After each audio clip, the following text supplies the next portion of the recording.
Stanford. Professor? Hi. Thank you for your service and your position in politics. The question I'd like to ask you is, as you pointed out, Vice President Pence is obviously quite conservative. And in regard to these conservative views, in regard to religion and his sexuality, in comparison to the average voter or the voter in Indiana, let's say, are his views an aberration, or is this really representative of the state? Or are most people more like you in your more liberal views about us as humans?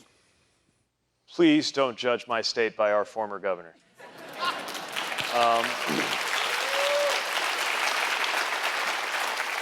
I think those views are so out of line with where anybody is. And look, I got to tell you, this was kind of a difficult journey for a lot of people. I mean, if you were conservative and you're from an older generation and you were brought up by people you trusted to believe that it was morally wrong to be, for example, in a same-sex marriage, and then the pace of change has happened so quickly, I've benefited from the pace of that change.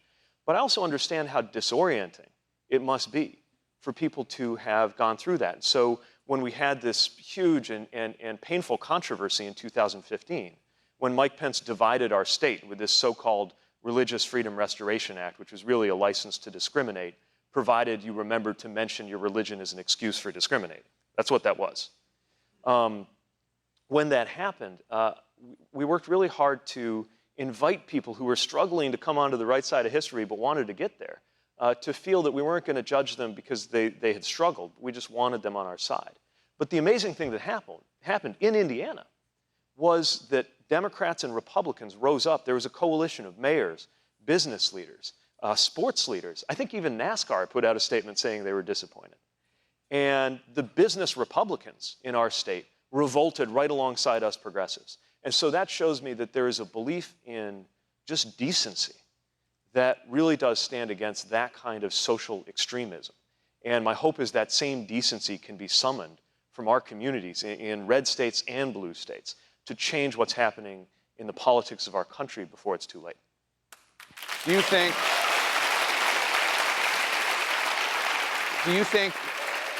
Vice President Pence would be a better or worse president than President Trump? Oh.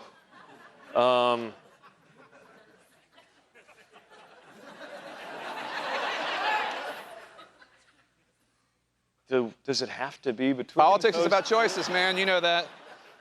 I mean, I don't know. It's really strange because I used to at least believe that he believed in our... I've disagreed with him ferociously on these things, but I thought, well, at least he believes in our institutions and he's not personally corrupt. But then how could he get on board with this presidency? How could somebody who, you know, his interpretation of Scripture is pretty different from mine to begin with. Okay, my understanding of Scripture is that it is about protecting the stranger and the prisoner and the poor person and that idea of welcome. That's what I get in the gospel when I'm in church. And his has a lot more to do with sexuality and, I don't know, a certain view of rectitude. But even if you buy into that, how could he allow himself to become the cheerleader of the porn star presidency? Is it that he stopped believing in Scripture when he started believing in Donald Trump? I don't know. I don't know. People talk about things like marriage equality as a moral issue. And it is certainly a moral issue as far as I'm concerned. It's a moral issue because being married to Chasten has made me a better human being. Because it has made me more compassionate, more understanding, more self-aware, and more decent. My marriage to Chasten has made me a better man. And yes, Mr. Vice President, it has moved me closer to God.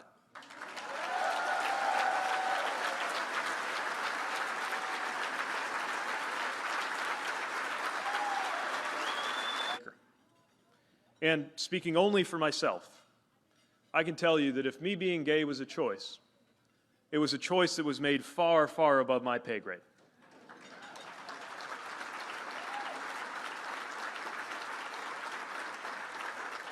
And that's the thing I wish the Mike Pences of the world would understand.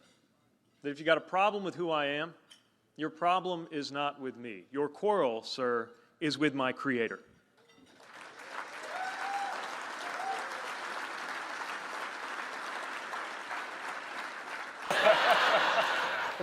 All right, so I want to get your reaction because Mike Pence is said that you have been critical of his faith and critical of him, and you should know better, and that you're just criticizing him to get elected. So what would you say to that? Yeah, I'm not critical of his faith. I'm critical of bad policies. I don't have a problem with religion. I'm religious too.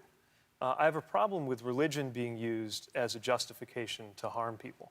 And especially in the LGBTQ community, so many people, even today, feel like they don't belong. You can get fired in so many parts of this country just for who you are. And that's got to change. And if the VP, I'm not interested in feuding with the vice president, but if he wanted to clear this up, he could come out today and say he's changed his mind, that it shouldn't be legal to discriminate against anybody in this country for who they are. That's all. Yep. Yep. I mean, let me begin by saying I think it's important for anybody who steps into a political process to speak for people of any faith and people of no faith. So when I talk about my faith, it's not because I believe it should be imposed on others, but it does guide me. And when I'm in church, the scripture I hear is about taking care of the least among us. It's about lifting up those who are most vulnerable and visiting the prisoner and taking care of the sick and welcoming the stranger. That's what I get when I hear scripture. It's a message that is fundamentally about love and humility, humbling yourself before God and putting other people before you. And again, that doesn't have to be anybody else's understanding of religion, but it's where Christianity takes me. And that does have implications for how I behave in the political space. Do you really think Mike Pence is homophobic? Well, he advances homophobic policies. I don't know what's in his heart. He's always been polite to me in person. So, you know, if you're in public office and you advance homophobic policies, on some level it doesn't matter whether you do that out of political calculation or whether you do it out of sincere belief. The problem is it's hurting other people. You had a choice, and you had to choose between Donald Trump staying as president or leaving and Mike Pence becoming president. Which is more daunting to you? Which is worse? Because that's a reality right now. It is. No, and neither one. I mean, basically. But you have to. But it's a reality. So it's a choice between corruption and hypocrisy.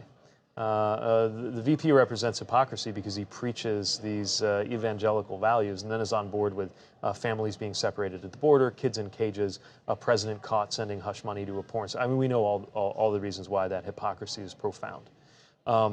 But with the president, you see a different kind of personal corruption that I think is really dragging down this country. So I don't like either one of these options, but I guess for the country, I would say the sooner we move on from the Trump era, the better. I also don't have a lot of confidence that Senate Republicans would ever vote to remove this president. Not going to happen. Is your quarrel with the First Amendment, Mr. Mayor? The vice president is entitled to his religious beliefs. My problem is when those religious beliefs are used as an excuse to harm other people. That was a huge issue for us in Indiana when he advanced a discriminatory bill in 2015 under the guise of religious freedom that said it was lawful to discriminate provided you invoked religion as your excuse. And I just believe that's wrong. This isn't about him as a human being. This is about policies that hurt people, policies that hurt children. And to this day, if you listen closely to what he said, you'll notice that to this day, he has not brought himself to say that it shouldn't be legal to discriminate against people in this country because they're LGBT. In most parts of this country, you can still be fired, denied housing, denied services because of who you are. He seems to be okay with that. I would love to see him evolve on that issue, just as he evolved or I think sort of evolved on Don't Ask, Don't Tell. Remember, this is somebody who was against Don't Ask, Don't Tell because he felt it was too pro-gay. He wanted to make sure that even closeted members couldn't serve, okay? That's where he started out. Then he finally brought himself to say that people like me, while serving, maybe could be allowed to still wear the uniform unless we revealed that we were gay, and then we should be fired. That is a terrible policy, and my quarrel with the vice president is over that. And so you would be calling on the vice president to address those. Does he still support them? Yeah, he's going to clear that up. Look, everybody, I think part of faith, right, is that all of us can evolve and can grow better. Maybe he will evolve to eventually believing that it shouldn't be lawful to discriminate against people for being gay. And if he makes that development, I would welcome that, and I would praise that. You have spoken a little. You don't like to demonize your opponents, but would you consider your fellow former Indiana official Mike Pence a supporter of white nationalism at this point? And further, you know, you've talked about how Pence has seemingly changed since he started running the country, but earlier, as we were talking to you, you highlighted employment as the pressing LGBT issue of our time. And 2007, Pence voted against an Employment Non-Discrimination Act. So how are you reconciling your perception of Pence? It seems like he's been very consistent. Oh, he has. He's been consistently horrible and holds beliefs that are sincerely awful when it comes to LGBT equality and a lot of other issues whenever there's a contest between, I would say, what is rational and what he believes is his interpretation of his religion.